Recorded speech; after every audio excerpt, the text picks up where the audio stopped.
తిరుపతిలో కూటమి TDP Janasena BJP అభ్యర్థుల కార్యవర్గ సమావేశం జరిగింది. ఎన్నికల్లో ప్రచారాలు గెలిపే లక్ష్యంగా శ్రేణులకు దిశానిర్దేశం చేశారు.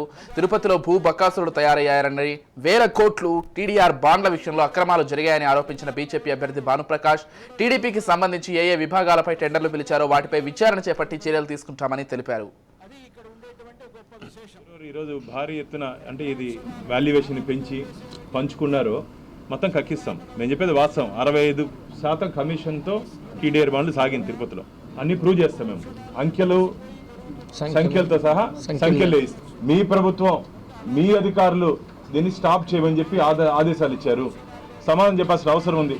ఈరోజు భారతీయ జనతా పార్టీ, జనసేన, తెలుగుదేశం ఛాలెంజ్ చేస్తా ఉంది. టీడీఆర్ బాండ్స్ జరిగినటువంటి అవినీతిని బహిరంగ చర్చకు సిద్ధమా అని చెప్పి నేను అధికార పార్టీ నాయకులకి సవాల్ చేస్తున్నా. తిరుపతిలో జరుగుతున్నటువంటి అవినీతి, తిరుపతిలో అంగుళం కొనాలన్నా భయపడుతున్నారు మిత్రులారా. అంగుళం కొనాలన్నా ఎందుకు ఈ 5 సంవత్సరాలను ఇంత మార్పుకు కారణం ఏమంటే ఇక్కడ అధికార పార్టీ నాయకులు మొత్తం మంది మార్పడంతో నియమ నిబంధనలకు వ్యతిరేకంగా మొన్న ఒక అబ్బాయి పేరు ఆకాష్ అనుకుంటా, అబ్బాయికి వినపడదు, మాట్లాడలేడు పాపం. ఆ అబ్బాయి సైట్ని ఆక్యుపై చేసుకున్నారు.